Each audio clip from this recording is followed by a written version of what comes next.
This month is National Black Business Month, so make sure you check any Black-owned businesses in your neighborhood and drop some coins. With that, our Millennial Mogul is Twanita Dozier. She is an author, speaker, traveler, and founder of the Boss App magazine, which is a multimedia platform that highlights minority emerging entrepreneurs from around the world.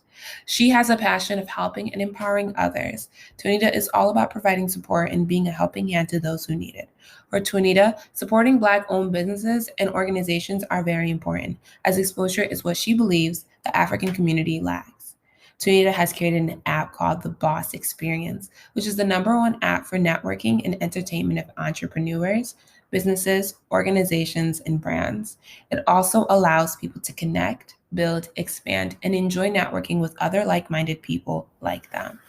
She also is going to be giving out an in-app marketing banner for free. So make sure you check your App Store, Google Play Store, and download her app. And who knows, maybe you will win. If you have any questions that you would like to ask her, you can reach her at info@thebossexp.com. Today on the podcast, we have Aaliyah from House of A Financial on Instagram. She empowers the personal financial journey of African American women. She focuses on mindset, habits, and growth. And we are so excited for her to come on our episode today to share her wealth of knowledge. So say hey to the people. Hey, people. Super excited to be here. Yeah, shout out to you for coming on to the podcast, because money is really important and we're here to talk about it. Yes, I'm definitely super excited to be here. When you reached out, I was just like, yes, I love this. I love what you're doing. I've listened to several of your podcasts. So I was just like, this is definitely a great opportunity. Yes, thank you so much. Definitely appreciate the support. So I just want them to know a little bit about you, some of your background, how you even started the Instagram to become a business and different things about House of A. Yeah, definitely. So the way that House of A Financial kind of kicked off was just me stumbling upon an article that I read online that said that African American women have consistently low net worths across whichever age group you were looking at. You found that it was just low net worths. And I remember having such a visceral reaction to the statistics that I was reading from that article. And I was just like, you know what? There is something that I can do to improve this situation. I'm an avid believer of taking control of your situation. So if you don't like something, how can we improve it? So I decided that the way that I was going to do that for Black women, for myself, was to start promoting financial literacy. And I've been doing that through Instagram, but also through my website. House of A Financial is actually a blog at its core, right? So this blog is where I'm choosing to be really vulnerable about my financial situation, my past and current financial situation, to basically challenge what I learned growing up. Some of those things were good. Some of those things weren't so great. It's the truth. So I wanted to create a space where we can engage in a conversation and start to improve our finances as Black women. So that's what House of A Financial is doing. We're a blog, we're an Instagram, but we also have services, and we can get into that later. But, it's all about empowering the financial journey of Black women. Yes, I love that. And you made a huge key point earlier, what we learn when we're younger, or we don't learn that much about financial literacy when we're younger. And so a key to that is when did you learn about money and how it worked, or how it worked for you? Or when did you get an aha moment about how money works? You know what? Prior to high school, if I think back, prior to high school, I don't really remember a time when I was formally taught about money from my parents. I think the lessons were more unconscious through observant actions to things that would just come up. It was very experiential. For example, my mom was a really frugal spender, where she would only spend on what she deemed to be essential. And this is why I didn't grow up in a household with internet or cable. And if you ask somebody today, it's like, what? Exactly. You said what? And for my mom, she didn't deem that to be valuable. And observing her actions, she never spoke about it, but observing her actions, I kind of learned that the difference between wants and needs, which is an important lesson when you're dealing with finances. So before high school, it was really just what I observed, and it wasn't really talked about. But it wasn't until I got to ninth grade and I was applying for a summer job that my parents started to have some type of conversation. It wasn't in detail, but it was more around, okay, Aaliyah, you need to start saving this money. You don't want to blow it. You need to save it. So that's when I got my first checking account and things like that. And that's when the conversation started. But it was very experiential and observing beforehand. Okay, so I just have a question, because even talking about that, like when I did was like, what? Like, huh? Like, so when you would go to school and stuff like that, and people would be talking about TV shows or something like that, were you just like, oh, I don't watch those? Or like, did you just like how did you respond? Okay, so I learned the art of finesse I learned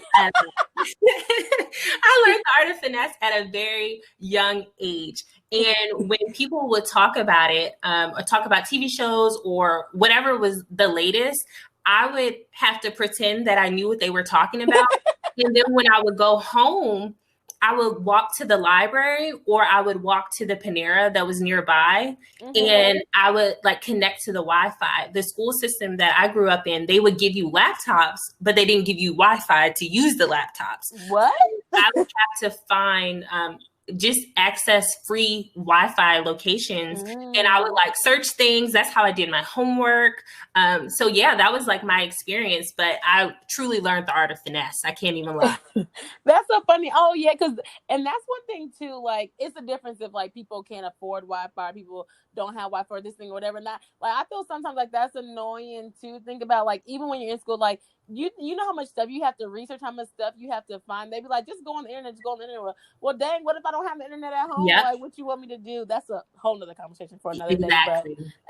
But I just was wondering about that too. But to be honest, like I did have TV, but I would read books, and I would write a lot when I was younger too. So I sometimes don't even know what they be talking about in general. I'm like, I didn't even catch that for real. Like now, when I was in grad school, like my last year of grad school, I didn't have cable at all. Like I just watch YouTube for real. So I'm not like, I don't even care what's on TV. Well, look, I'm keeping this money right here. Okay. So I don't even care what's worried on TV.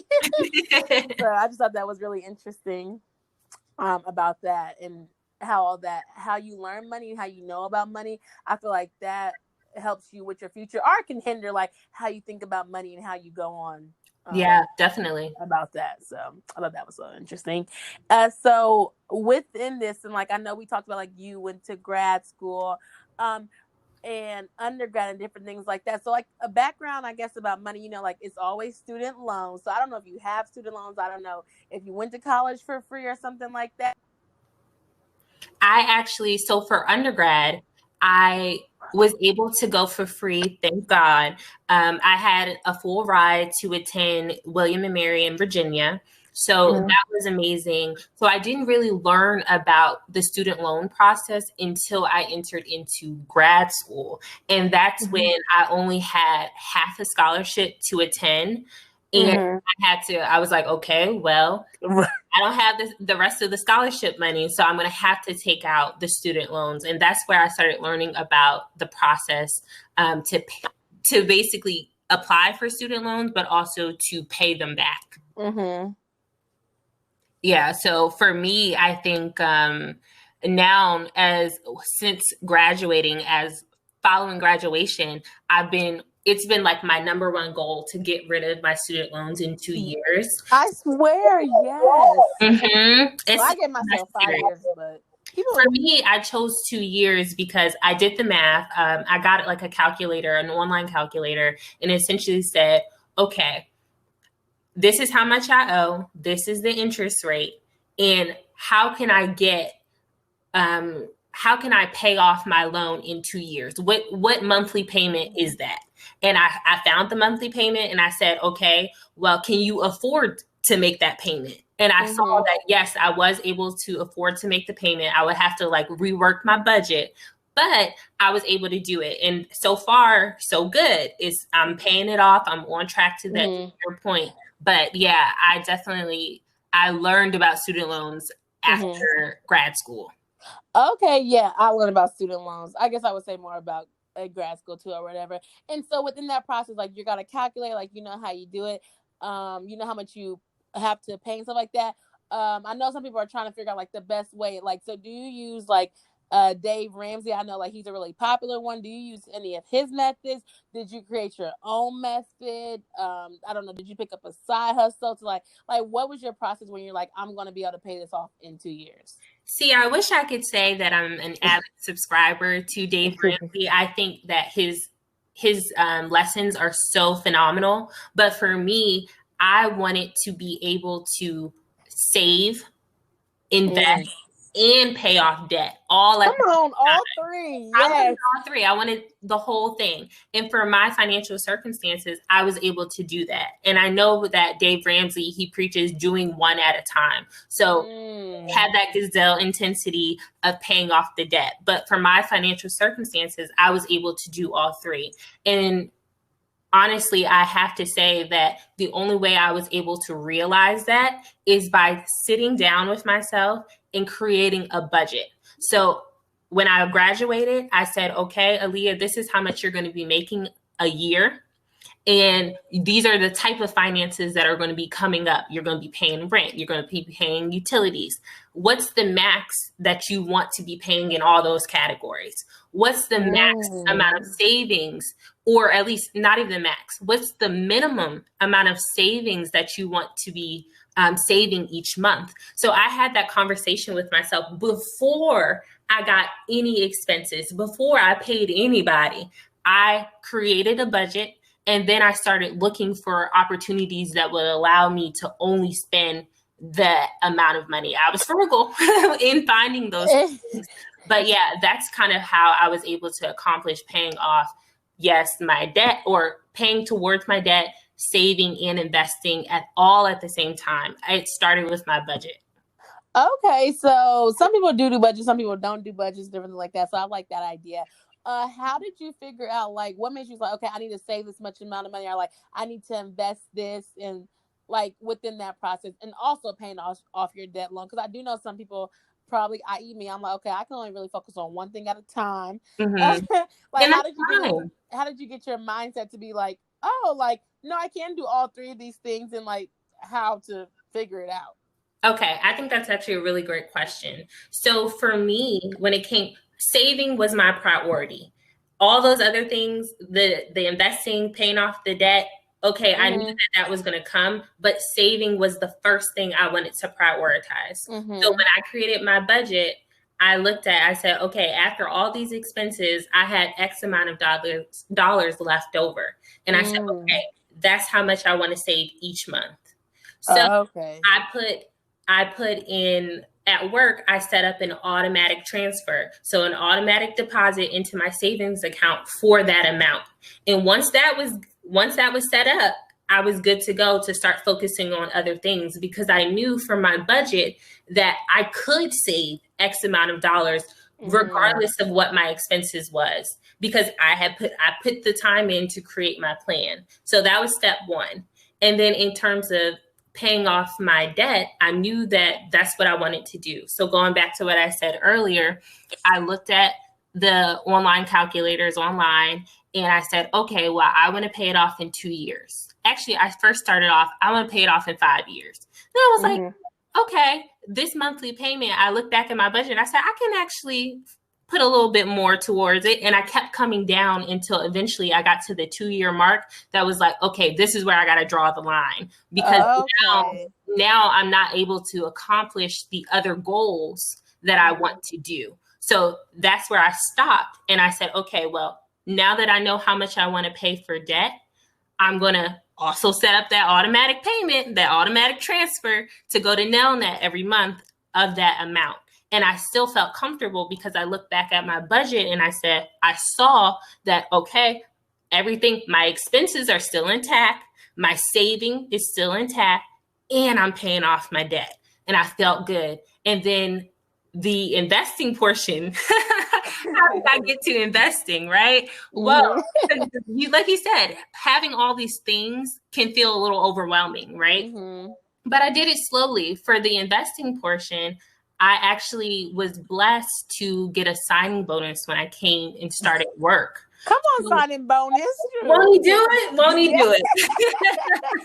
It was a blessing because at that time, I was able to use some of the money to contribute to moving to my new location. But I knew that I had excess money left over. So I said, okay, what can I do with this money that will set me up in the future?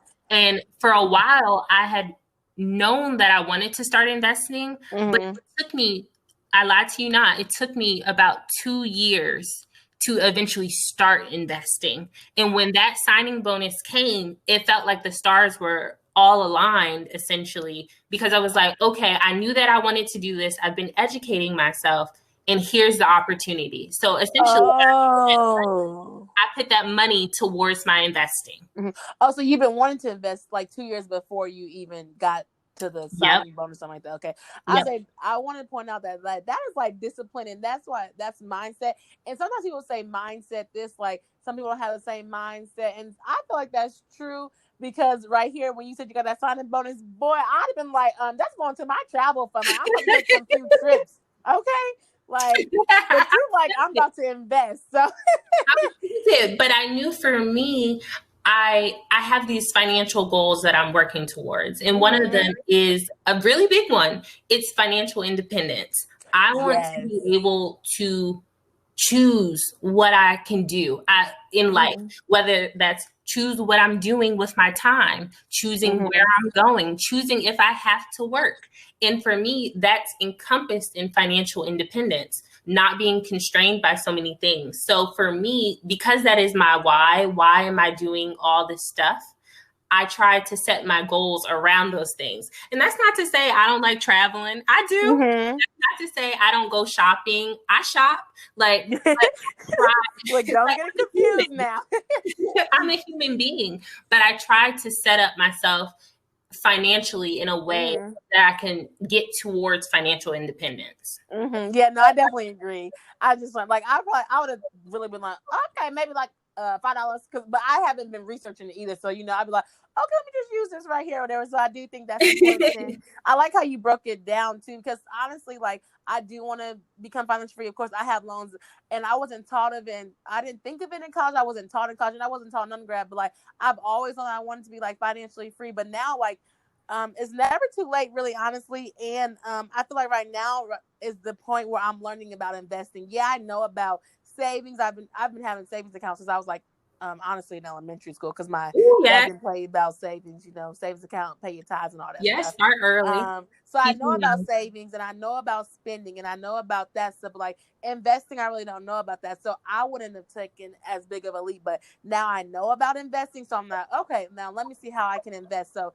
it always tries, and I guess that's why it's called personal finance or something like that. But I was like, you got to be disciplined. You kind of do have to have the mindset, even be willing to learn and engage to know about other things. Because then you're just going to be letting your money are you just going to be working for your money? You're just going to be living paycheck to paycheck. Right. And, I tell people, when you're starting your financial journey, pick one thing. For me, yes, I listed out those 3 things that I'm doing right now, but they didn't all start at the same time, right?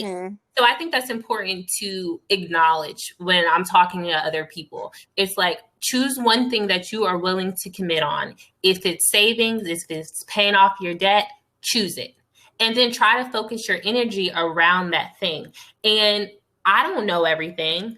The people I talk to don't know everything. But what we can do, going back to what I said earlier about control, I like to find out ways that I can control what's happening in my experience. I focus on that are within my control. Within my control is, okay, I'm going to listen to a podcast that's going to teach me about this. Or hello. Or I'm going to watch a YouTube video that can start teaching me. Or I'm going to pick up a book or I'm going to just ask somebody who's doing it. who are like-minded, who's striving towards a goal that I'm interested in starting. And I think that is so important. Just pick one thing and then find out as much as you can. Absorb as much education and knowledge as you can. And that's what I try to promote on the page House of A Financial. Yes, I love the plug. Hello. But because I'm like, I want to be a millionaire by the time I'm 30, but like, and I want to pay off this debt. So I'm like, dang, how am I going to do both of these things? What am I going to do? How am I going to do that? And so recently, right now, I've just been learning about like a high yield savings account and knowing about that. So I wanted to ask you, do you have one of those? And do you feel like you should have more than one banking account? Like, I forgot what's it called. Not like that you have multiple banks, but like you have like different like checking accounts and savings accounts. Yes. So I am a firm believer in having multiple. So I personally have two banks. I operate at two different banks, and I have a checking and I have a savings account at both locations. Me too. And the reason I feel that way is because I can assign purpose to each of those things, those 4 locations. So I know that my bills comes out of this particular bank account, and my savings, my short-term saving goal is in this savings account. And then the other bank is more, it has another purpose essentially. So I love and I encourage people to specifically definitely have multiple savings accounts because you want to assign purpose to them. And in terms of the high yield savings account, when I found out about high yield savings account, life just felt better because I had been noticing that on my savings account, I would get these little deposits of money that would be like, oh, exactly. You're getting a dividend payment of 10 cents. And I'm like, this is so disrespectful. I was getting 10 cents and I got all this money saved in your bank. Right. So when I learned about high yield savings account, I felt so much better and I felt so much more empowered because now that 10 cents each month or every few months turned into $20 instead of the 10 cents. And that was great because it was giving my money more opportunity to grow. And I will say that I have a high yield savings account and I specifically put my long-term savings into that one. And the reason I do that is because it's in the name. It's long-term savings. I'm not in that money. So knowing who Aaliyah is and knowing some of her habits, her person, I used to have a tendency of transferring my savings to my checkings. And you was one of those. I was one of those, especially in college when I didn't have a job. So I constantly would transfer money. And then I would wonder, why don't I have any savings? Well, girl, the reason you don't have any savings is transferring money. So bringing this home, when I got the high yield savings account, I said, okay, I'm going to put a good amount of my long-term money in this bank account. It's recommended to be 3 to 6 months of expenses. And I love doing that because with high yield savings accounts, they're not attached to a checkings account. They make it a little harder, not impossible, but a little harder to take your money out of that location. And that's what I needed to check that habit that I had, that bad habit that I had. Yeah, I heard it takes like 24 hours or 48 hours or something like that to be able to get out. And that's why I was confused. I don't have a high yield savings, but by the time, this season is over, I'll probably have one. Because I do be seeing that like 20 cent, 30 cent. I'm like, what is this? But that's my question was like, okay, so they say they have an emergency savings fund, and they say I have a savings account. So I'm like, so does that go into my high yield savings account? Like I was just like so confused about that and trying to figure out which one works better. I personally like to put my emergency fund money into my high yield savings account because it's harder to access the money. It becomes out of sight, out of mind. And also because I know that tends to have more money in that savings account, it has more opportunities to grow at that higher interest rate. So that's why I do it. And I do recommend you looking into it and finding out which high yield savings account works best for your needs because they are different. Some of them will charge you an annual fee. I don't want an annual fee. Sure don't. Right? I want to keep as much money as I can. I don't want like a minimum deposit amount, because if I choose to take that money out, I don't want you to close down my bank account. So those are some of the things that I look for when I'm trying to find the right high yield savings account. And also, one last thing, make sure it has actually a high interest rate. You don't want to, like, it might say it does, but you want to make sure that it at least has 1.3% or higher. Okay. I was like, yeah, thank you, please, because I didn't know. But okay, that's good to know. 1.3% are higher, and because it's basically like an online banking account, right? Exactly. Yeah. Okay, that's what I was thinking. And so yeah, that's what they say. Like a lot of people are going to that or whatever. And since you're not paying anybody, it's like they can add more to the interest or something like that. Exactly. So that's really good. I think that that's a really important thing to even learn about. And like I said, I'm learning about that right now. I don't know where that was at a couple of years ago or where that was at, but I'm like, I'm just taking all of it in now. Yeah. So I feel like, yeah, it's like you learn as you go and you just keep it moving. You just keep trying to learn about different things that can help you in this journey, because money is not really talked about a lot, and I feel like it should be talked about more, but it's like so hush hush and stuff like that. It's like, well, no, we got these student loans, then rent is going up, and then they be like, save this and do this, and then they be like, oh, but when you have a kid, you be like, whoa, hold up now. Hold up. What? Kids can barely afford myself right now. Like, I'm just so confused. So one thing I will say that you mentioned, you kind of were starting at, like, when you're learning different things, I would take that a step further and say, when you learn something, try to implement something. So you learn so many things. We're going to say so much on this episode, right? Try to take at least one thing that you can turn into an actionable item. So if it is the high yield savings account, okay, now go research it. Go, and when you find the one you like, go open the account. You're preaching to me. Because I've been taking in so much stuff this whole time that I've been in quarantine. I'm like, dang, it's like you learn. I'm starting something now, though. I'm trying to start something now. Turn it into like, you learn. You have, and you be like, I have all this knowledge, but what do I do with this knowledge? But that's why I just personally try to educate people. I feel like that's what I do. I just put it back out there. But I'm just like, you learn all this stuff, and you're like, well, what's next, and what's this, and what's that? But yes, definitely implementing it and taking action is definitely the next step. So if y'all hear nothing else, research then implement. Okay, exactly. Come up with an acronym or something. So high yield savings, we talked about that. Talked about the budget. We talked about debt, and so one thing that I think we should hit on next is credit and how important your credit is. How you think credit will, I guess, be, and how do you feel like if people have bad credit scores, I don't want to say people have a bad credit score or even a good credit score, like how to maintain a credit score. Yeah, credit is such an important conversation. And for me personally, I didn't really grow up with a positive relationship with credit. I came from a family that my mom specifically, I would always hear her say, Aaliyah, credit is bad for you. Don't get it. Avoid it. Once you get credit, your score is terrible. Like, it was always the lessons around credit. Whenever I heard someone talk about it, was always negative, that I had this aversion to credit. Like, I was like, nope, I'm avoiding it.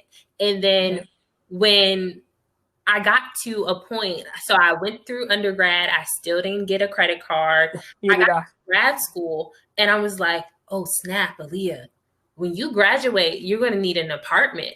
And you're going to need credit to be able to apply for this home, this apartment.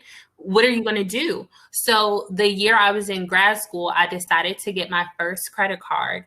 And I realized that it wasn't as scary as what my family had made it out to be. Yes, credit, if you do certain things with credit, it can have a bad outcome. But if you do certain things with credit, it can have a good outcome. And we want to figure out how to create that good outcome, that positiveness. And that's really centered around educating yourself on what impacts your credit score. I have been trying to educate so many people around that, because I feel like once you feel empowered to know how it works, you can do the right things to improve your score and get the benefits of it. So specifically, I say, do you know what the 5 factors are around credit? And I had to learn this myself. So if you don't know, don't feel bad. Like, the people listening, don't feel bad, but I had to learn it. And those 5 factors are your payment history. So are you paying your bills on time and in full? The second one is credit utilization ratio. How much of your credit limit are you spending? Don't spend the whole thing. The others are age of credit, type of credit, and new requests made. And if you don't remember anything in all those 5, definitely remember your payment history and your credit utilization, because those 2 things have the highest impact on your score. And I like to think of those as like your credit score is like your report card, right? So you're being graded in 5 areas, and you just need to do your best in the payment history and your credit utilization. Like, let's get A's there, right? Well, yes. Once I learned that those 2 things made up the most of your credit score, I said, okay, well, when I swipe my credit card, I'm going to make sure I swipe it with the intention on paying it back when the bill is due, and actually taking the intention a little further, actually having the money to pay it back.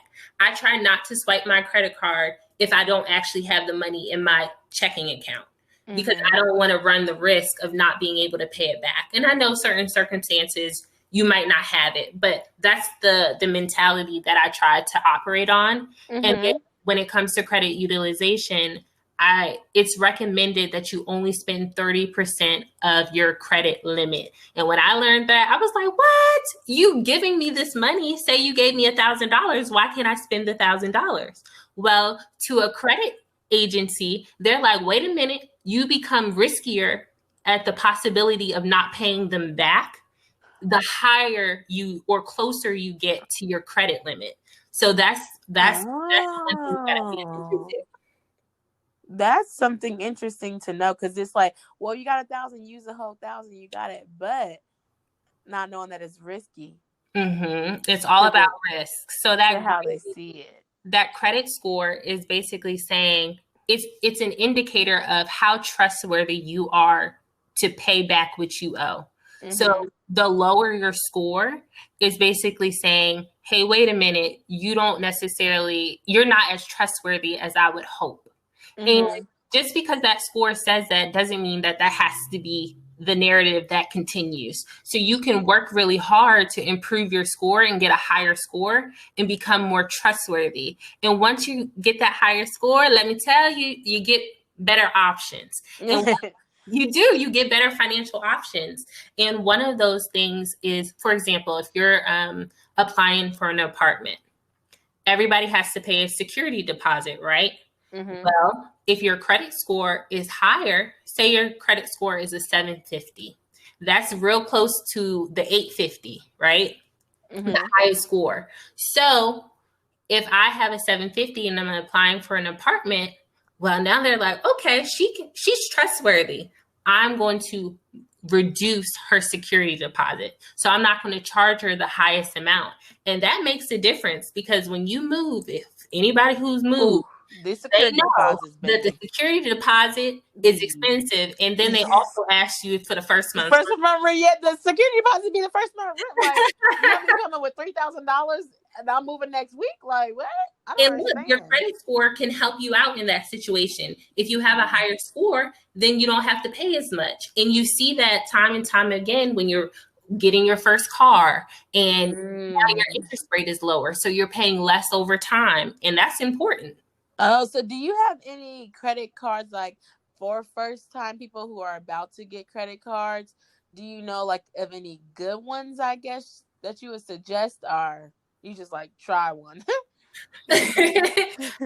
Instead of suggesting a particular company, I would say you should look for some things.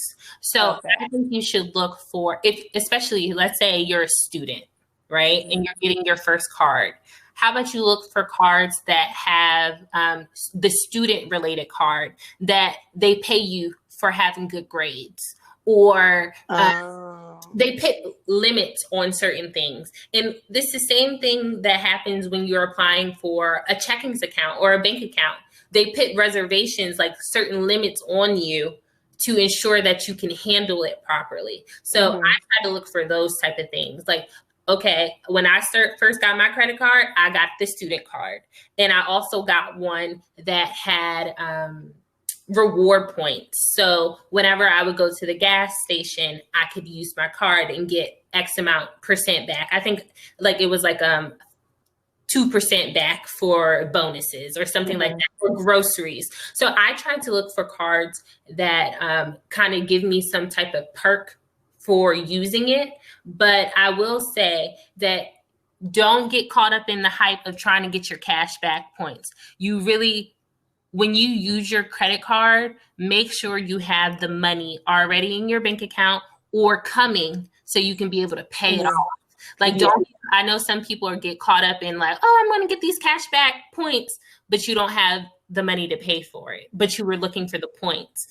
That, like, I'm not shaming anyone, but that is what they're intentionally doing to entice you to use your credit, and that puts us in bad situations. Oh, okay, that makes sense. Because that, like, I never got a credit card actually until like grad school, but I don't really use it like in undergrad. Like, I feel like people get credit cards like, and I'm like, I've heard my dad was always like cash rules credit or something like that. So that's what he be saying. I don't know.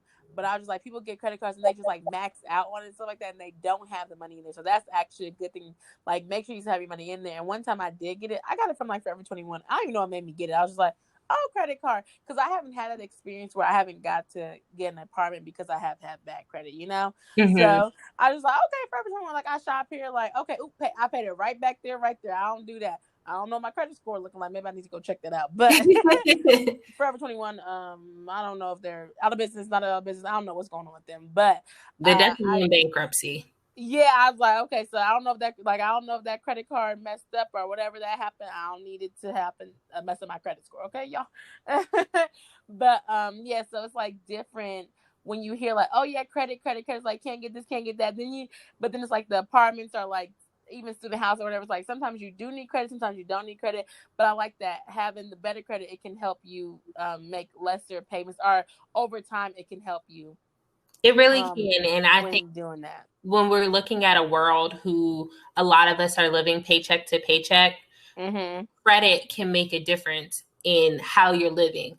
Credit tends, if you have a poorer score, you get penalized for it. And the penalty is in the form of interest. So the cost of borrowing money, essentially. So now you're paying more over time.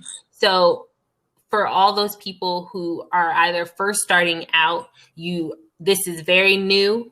I say to be very mindful, learn about what is impacting your score so you can make the best decisions. And if you're a person who does have a lower credit score, know that you can get out of it. You can improve your situation by just taking small steps to start improving it. So never feel like, oh, shoot, I'm just gonna throw the towel in because it's already bad. No. We can change it.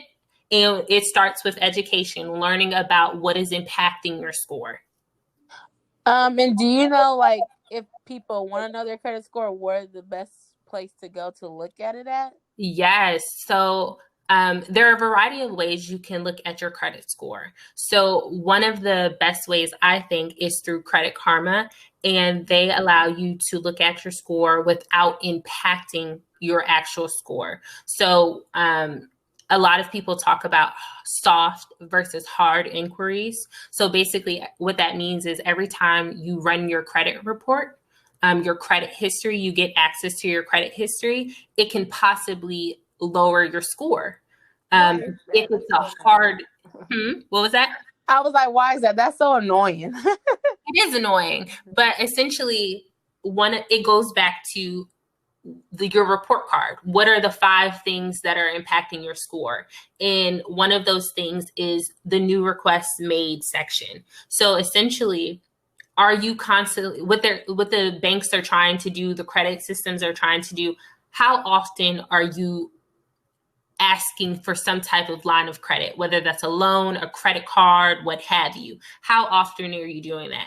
They don't want you to be constantly relying on borrowed money, right? Because that's when you start looking risky to them.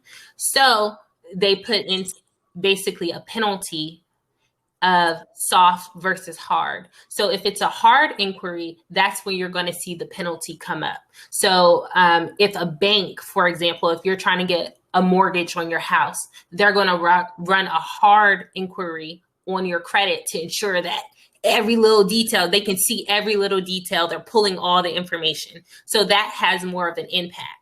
But the beauty of Credit Karma is they do soft inquiries. So it does not impact your score. And that's why I'm telling you guys to definitely use that as an avenue, because they also, not only do they tell you your score, but they break down your 5 grades: payment history, credit utilization, age of credit, type of credit, new requests made. They break it all down for you, and they tell you how you're performing in each of those categories.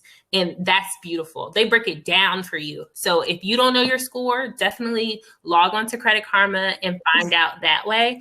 Or also, if you don't feel like doing that, most of these credit card companies have apps and they will show you your FICO credit score. Yeah, but so there is different. I heard there's a FICO credit score than like the other credit score or whatever. But you got me about to look at Credit Karma right now. Girl, it's so helpful. Yeah, there's it's something called FICO, and what's the other one called? Like, I guess it's not the regular credit score. The 2 different ones. There is, so I'm not sure if this is what you're talking about, but there are basically 3 different companies who run your credit, essentially. So there's like Experian, there's Equifax, and there's TransUnion, and they all create your score. So essentially because they're creating your scores, their formula essentially might be different. So that impacts what your score might say on their website versus the Equifax or the TransUnion. Mm-hmm. Yeah. That's what I think I was saying. I was like, there's different ones of them. I don't know them because I'm not a credit guru, so I can't help in that. But I think there's FICO and there's like a Vantage score and stuff like that. Yeah, I think it's like 2 different type of scores or whatever. That's what I was trying to remember. And so it's just a lot. And I feel like money conversations, like sometimes I feel like some people are like, oh my gosh, like this is a lot, this is so much. And I feel like that's one reason why like maybe people can't even figure out what to do next or where to go, because it's like talking about money, it's like so much, and so much to learn, so much to figure out, and some things that you just do not know. But instead of looking at that as like feeling overwhelming, I look at it positively as an opportunity. I try to look at it as an opportunity to improve, and I try to find ways that I can learn information without it feeling like I'm in school. Like I don't want to feel like I'm in school learning about money. That can be boring. So I try to find people who make it fun, make learning fun. So that's why I have my key YouTube channels or my key podcasts that I listen to, because it makes it fun. And I love just hearing personal stories from people where they're like, yes, I was this deep in the hole in terms of debt, and I had dug my way out, and now I'm debt free, and I'm doing all these great things. So I try to find opportunities in it, and I try to make it fun. Oh, I love that. I like that too. Yeah. Because if it does get overwhelming, you just like, how can I make this fun? How can I figure it out? How can I find it? And I think that's why I've been on Instagram, because I'm like learning so much, and I feel like Instagram sometimes get a bad rep with everything that's going on, but I feel like me learning now, like, okay, I'm like, oh, I'm going to become debt free. Like, okay, I want to be a millionaire, something like that. Like, I literally find myself on Instagram, like looking at different people's topics. That's how I probably found you. Just looking at different things. And then you get on one page and you see other people who have like the same type of content. And because I can listen to podcasts, but I like fun podcasts if I'm like doing something. Mhm. Podcasts could be kind of hard to follow on, but if I'm a visual person, I can see it and I can know what's going on. Like with the different graphics or something like that. Like I'm like, okay, this is interesting. Like I'm learning. Like I literally looked at everybody's Instagram, that I've even brought on the show. I'm like, I've learned so much stuff, and I'm just like, this could really help people out because some people are visual learners, some people are audio learners. Like there's all different type of learning, and so I feel like within that can just show you who you can relate to, who you can connect to, and how you can learn more about your money. Exactly. And that's why for me, as someone who is creating content around money, teaching women about money, I try to be very intentional about what I put out. And I try to do it in a way that's fun, that's relatable. I know for me, one of the things that I had trouble with when I was trying to start this journey, this personal finance journey, is finding people who look like me, who were doing it. Sometimes you need representation to feel that you can do it. And I just was not finding that. And there are definitely other platforms out there.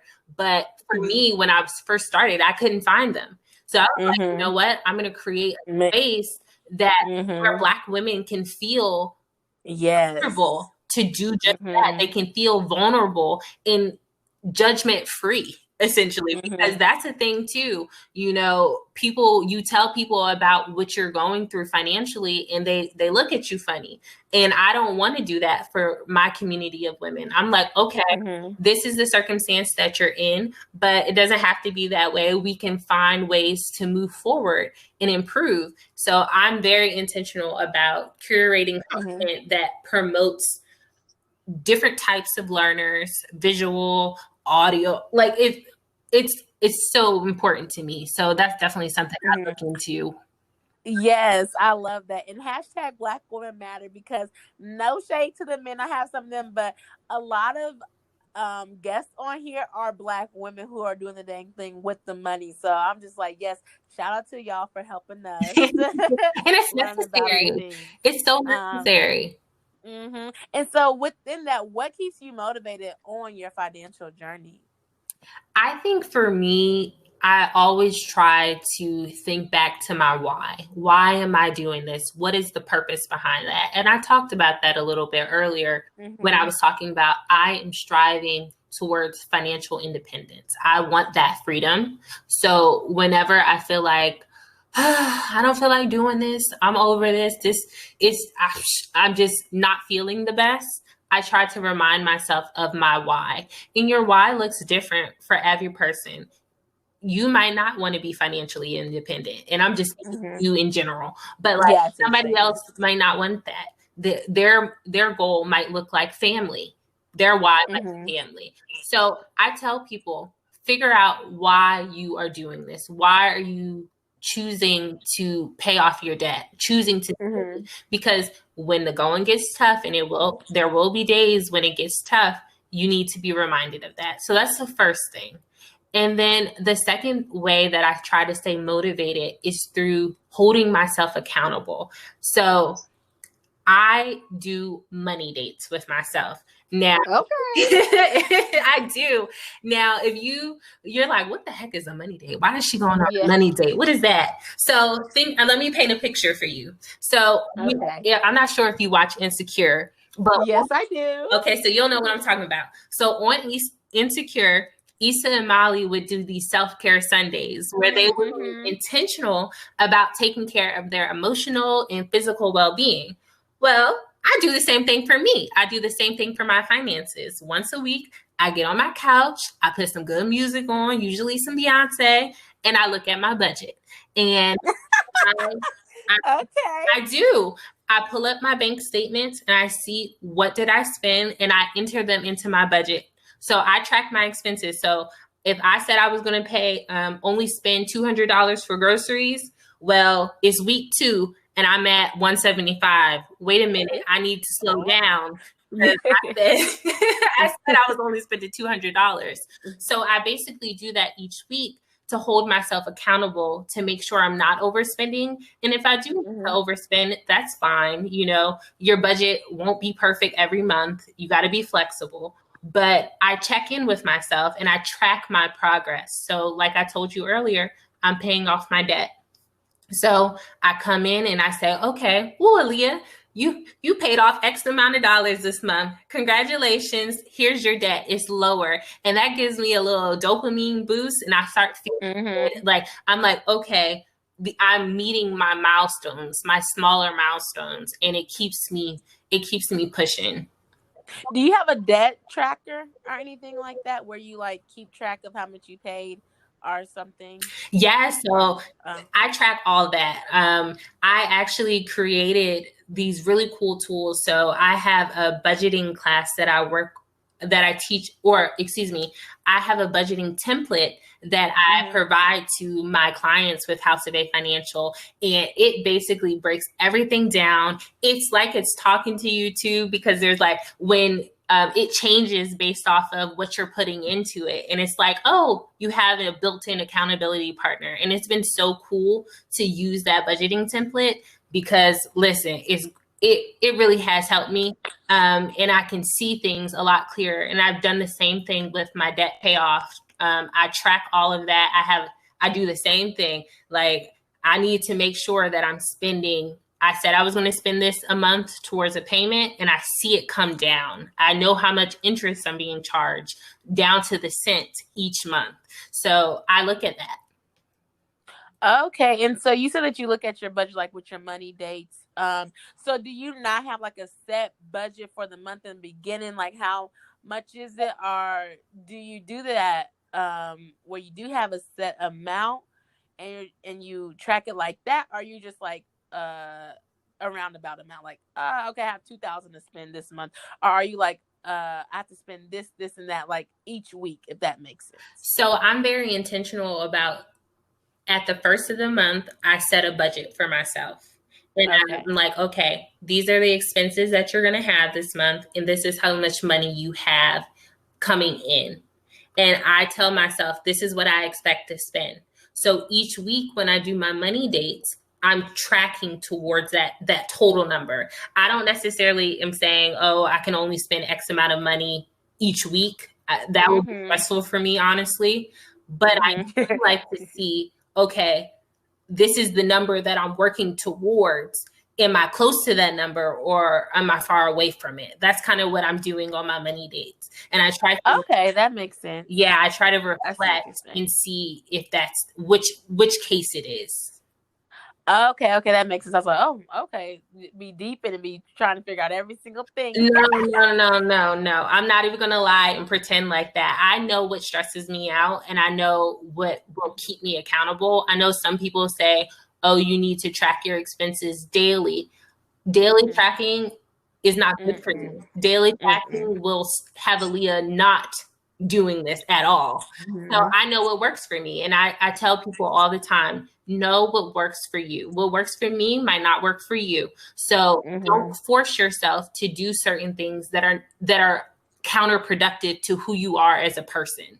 You know? So definitely understand that's important when you're budgeting.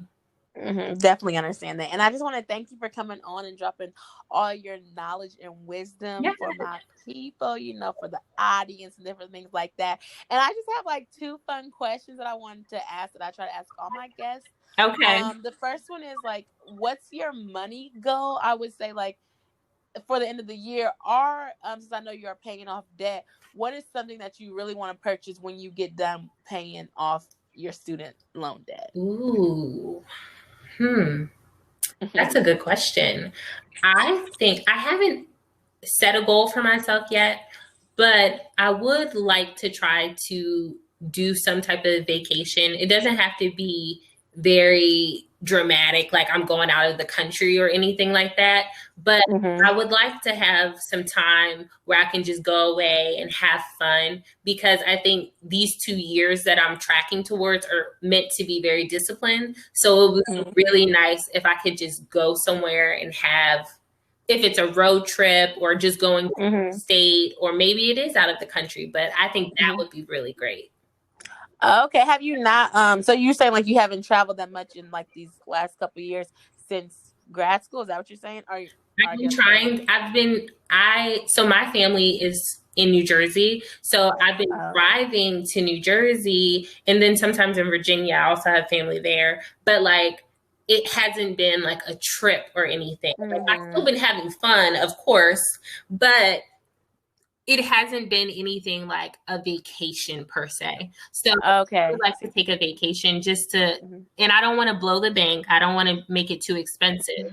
But like, I paid off my debt now. I'm about to go splurge $5,000. I'm not trying to put myself back in a bad situation. But I definitely think that would be really nice to just be somewhere and not think about numbers, not think about any of that responsibilities, just have fun.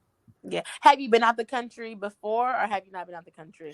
I have been out the country. In college, actually, that was the only time that I traveled. I went on a study abroad, and that was like really fun. Where did you go? I went to Cape Town, South Africa on a dance study abroad. I'm crying. Yeah, it was amazing. I have not touched the motherland. I was like, dang, I was trying to go for my birthday, trying to go for December. I'm like, y'all, the COVID messed up my trip to the motherland. I was like, can somebody tell the motherland I missed them? I'm trying to meet y'all. It messed up everybody's plans. It really did. But yeah, I went in 2016 on a study abroad, and I learned how to do Zulu style dance, and that was really amazing. Actually, my roommate, my first year, like, she's my friend to this day. She's actually from South Africa, and so she's the different tribes and the different tribes and different things like that is really so cool to like learn about and to know about. But I haven't been able to make it there. But this other girl, she was saying that when she got done paying her debt, that she wants to go to Africa too. Like, turn up, like, my debt's paid, I'm turning up in Africa, specifically or whatever. So I just thought that was so important or whatever. I studied abroad too. I went to Trinidad and Tobago there, so I kind of got some of the culture, but I ain't get the mother, and then I went to Panama as well too. So I definitely think studying abroad is important, and it's something that I feel like not that many of us do, but some people do it. But I just feel like it's more important for people to know about, and for people to know like it's accessible for people and stuff like that. Yeah, within study abroad. That experience it was at the end of my sophomore year in college, and at first I couldn't afford it, and I was like, I want to go on this study abroad trip. Like, I only did it in the summer, so it was only a month. It wasn't like the traditional few months in a new place. So I was like, I'm going to find this money. Right, me too. I was emailing so many different professors, and I was just like, show me the money. Where are the scholarship opportunities? Who do I get in contact with? I eventually was able to get the trip paid for by the school, but that's what I'm talking about. I had to hit the pavement and make it known that this is something that I wanted to do, and then the resources started to come. Right. That's another topic, for another day. But yes, you gotta hit it where it is. Like, I was when I went to Panama my sophomore year too, like I'm talking to the professor, I'm talking to the contact, I'm talking to the dean, I'm talking to somebody. Like, I got my trip paid to Los Angeles. I mean, that's not that big, but it was still free though, and I did get money for Panama, and I got some money from Trinidad too. But like, you got to be out there talking to the people and finding the people. So networking and having the resources, I definitely think that is so important. And that's something that I love, and I always do. Like, I'm always like, I want to be a resource to people. I want to help people. I want people to know like what it is, what they can find. And so I think that definitely is important to know. Like, it's out there. You do kind of got to do a little bit of work, but absolutely. That's it. And so then the next question is, like, earlier you were talking about like podcasting and like YouTube channels and that you listen to or whatever. So I just wanted to know, like, for the people, giving them some resources, what's your favorite IG pages to follow that talk about money, our podcasts, our YouTube channels? Like, what are some of your favorites to listen to?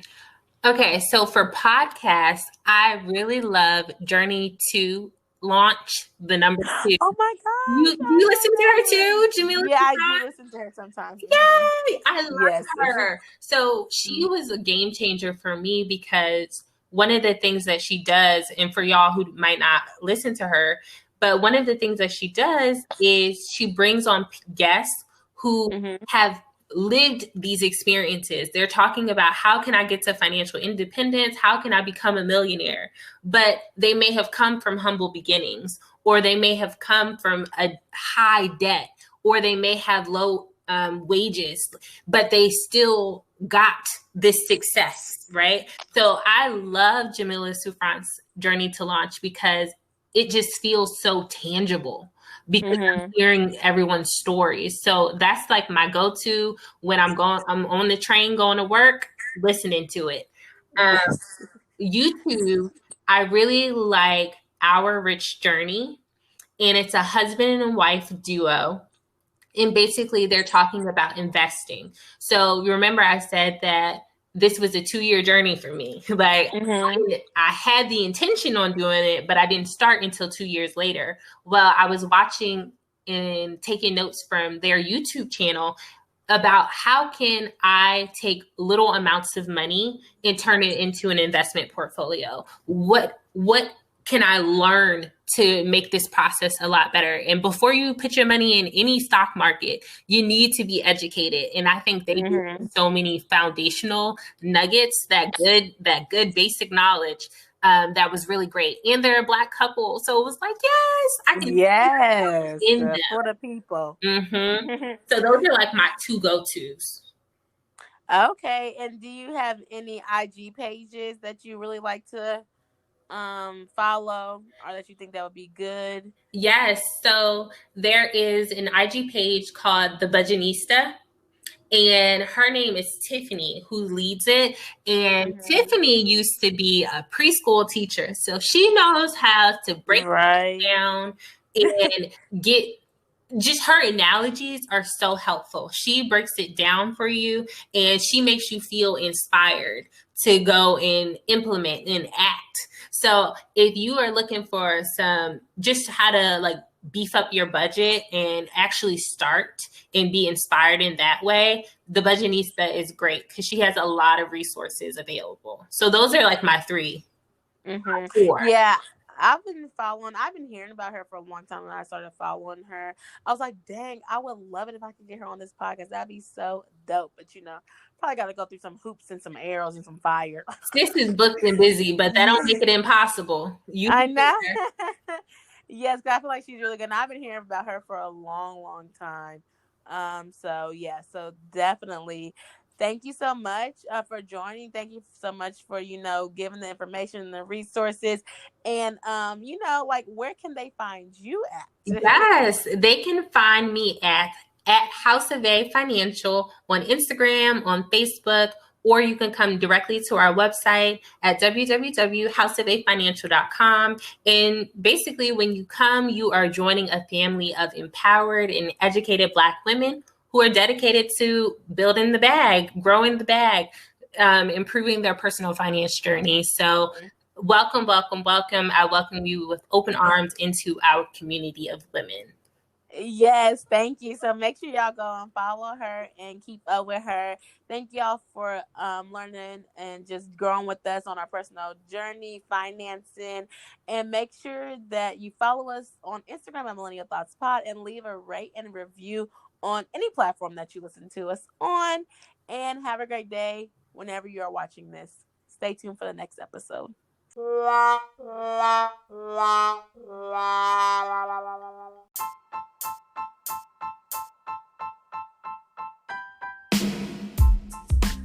And it has been brought to my attention that the episode is over. I know. But if you want to keep on following up with us and staying tuned for the next episode, make sure you follow us on Instagram at Millennial Thoughts Pod. And I want to leave you with this. Passion or purpose, profit or pain, I don't want my name to ever be in vain.